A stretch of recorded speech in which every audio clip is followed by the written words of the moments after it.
মনে রাখার একটা সহজ কৌশল হচ্ছে ফ্যান ভয়েস। দেখো সহজভাবে এফতে কি হচ্ছে ফর, এতে হচ্ছে অ্যান্ড, এনতে হবে নর, বিতে বাট, ওতে অর, ওয়াইতে ইয়েট, এসতে সো।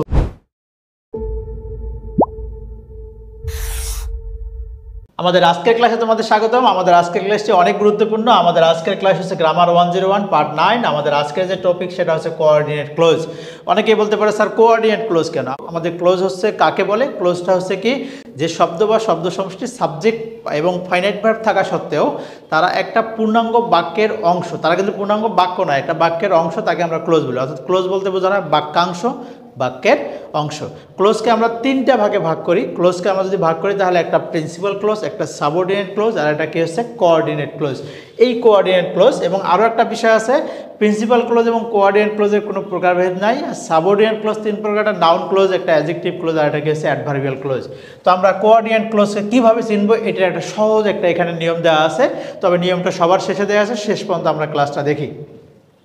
কোঅর্ডিনেট ক্লোজের একটা সংজ্ঞা দেওয়া আছে, আমরা লক্ষ্য করে দেখি এখানে দেওয়া আছে দুই বা তার বেশি মেইন ক্লোজ। অর্থাৎ যদি main clause plus main clause হয়, main clause plus main clause হয়, তাহলে সেটাকে আমরা কি বলে থাকি, এখানে আমরা কম্পাউন্ড সেন্টেন্স বলে থাকি এটাকে। কিন্তু কিভাবে দেখি আমরা, এই জায়গায় একটু সংজ্ঞাটা দেখি। দুই বা তার বেশি মেইন ক্লোজ যখন কি দ্বারা যুক্ত হবে, ফর, অ্যান্ড, নর, বাট, অর, ইয়েট এবং সো ইত্যাদি কোঅর্ডিনেট কনজাংশনগুলোর যে কোনো একটি দ্বারা যদি যুক্ত থাকে, তাহলে এই কনজাংশনগুলোর আগের, যেমন এখানে একটা কোঅর্ডিনেট কনজাংশন আছে, দেখো এখানে সো আছে, এই যে এখানে দেখো হচ্ছে সো আছে, সো এর আগেরটাও আমাদের কি হচ্ছে, আমাদের কোঅর্ডিনেট ক্লোজ হবে এবং পরেরটাও কি হবে, কোঅর্ডিনেট ক্লোজ হবে। আশা করি এই জায়গাটাতে সবাই একটু মনোযোগী হব।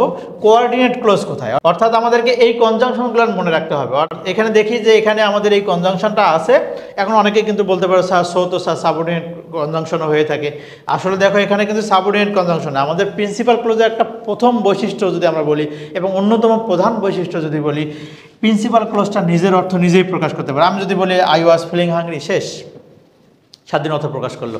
এবং আমি বললাম আই মেড এ স্যান্ডউইচ, এটাও কিন্তু একটা স্বাধীন অর্থ প্রকাশ করলো। স্বাধীন অর্থ প্রকাশ করলে সেটা কি হচ্ছে, আমাদের প্রিন্সিপাল ক্লোজ। দুইটা প্রিন্সিপাল ক্লোজের মাঝখানে কিন্তু আমাদের কি থাকে, কোঅর্ডিনেট কনজাংশন থাকে। আর একটা প্রিন্সিপাল এবং একটা সাবঅর্ডিনেট ক্লোজের মাঝখানে কিন্তু কি থাকে, এটা আমাদের সাবঅর্ডিনেট কনজাংশন থাকে। আশা করি এতটুকুন সবাই জানি। যদি না জানি তাহলে একটু শিখে নেই। এটা হচ্ছে প্রিন্সিপাল ক্লোজ। এটা প্রিন্সিপাল ক্লোজ কি দ্বারা যুক্ত আছে, এই যে আমাদের কি কোঅর্ডিনেটিং কনজাংশন দ্বারা এখানে কি যুক্ত আছে। এখন আমরা কিছু উদাহরণ দেখি। আমরা যদি এই যে আমাদের এগুলান মুখস্থ রাখার উপায় কি, ফর, অ্যান্ড, নর, বাট, অর, ইয়েট, সো এগুলান মুখস্থ রাখার উপায় কি, যদি আমরা এখানে মুখস্থ রাখার উপায় দেখি তাহলে মনে রাখার একটা সহজ কৌশল হচ্ছে fan voice.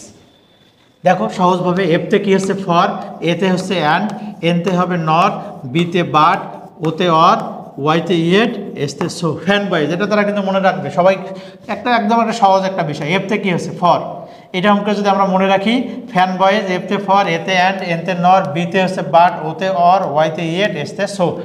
These are the indicator of compound sentence. এগুলো যদি থাকে তাহলে সেটা কি হচ্ছে, এগুলো কিসের ইন্ডিকেটর, এগুলো হচ্ছে কম্পাউন্ড সেন্টেন্সের ইন্ডিকেটর। যদি এগুলো কোনো বাক্যে থাকে তাহলে ধরে নিতে হবে সেটা কি হচ্ছে কম্পাউন্ড সেন্টেন্স।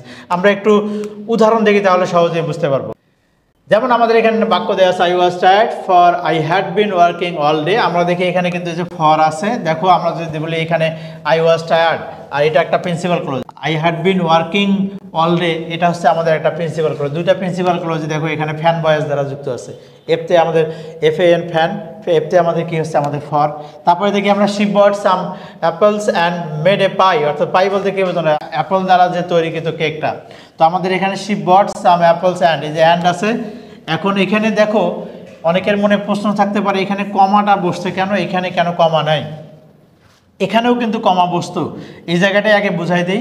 অ্যান্ডের পরে যদি আমি এখানে শি থাকতো, she bought some apples and she made a pie, তাহলে এখানে আমাকে কমা ব্যবহার করতে হবে। এখানে দেখো এখানেও সাবজেক্ট আছে, এখানেও কিন্তু কোঅর্ডিনেট ক্লোজের আমাদের কিন্তু পরের অংশ সাবজেক্ট আছে। যদি ফ্যান বয়েজের পরে সাবজেক্ট থাকে, ফ্যান বয়েজ প্লাস যদি সাবজেক্ট থাকে তাহলে আগে কমা। আর যদি আমাদের হচ্ছে ফ্যান বয়েজ থাকে, এটাও একটা কিন্তু আমাদের হচ্ছে পাংচুয়েশনের একটা কোশ্চেন, কারেকশনের একটা কোশ্চেন থাকতে, ফ্যান বয়েজের পরে যদি সরাসরি ভার্ব থাকে তার মানে এখানে কোনো কমা ব্যবহৃত হবে না। দেখো এখানে এই যে ফ্যান বয়েজের পরে সরাসরি ভার্ব আছে, এই জন্য এখানে আমাদের কমা ব্যবহার করতে হবে না। পরেরটা আমরা দেখি হি ডাজ নট ইট মিল, এই যে নর আছে।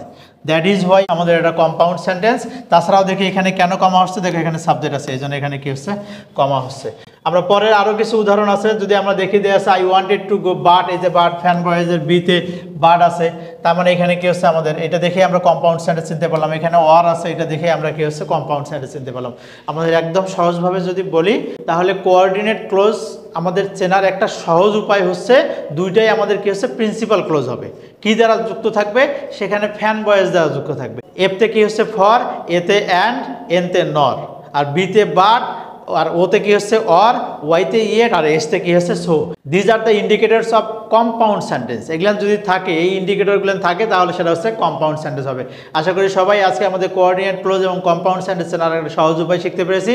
যে কৌশলটা দেওয়া আছে এটা একটু আমরা যদি মনে রাখি তাহলে সহজে আমরা যে কোনো কম্পাউন্ড সেন্টেন্স খুঁজে বের করতে পারবো। সবাই ভালো থাকি, সুস্থ থাকি, সবার জন্য শুভকামনা থাকলো। আল্লাহ হাফেজ।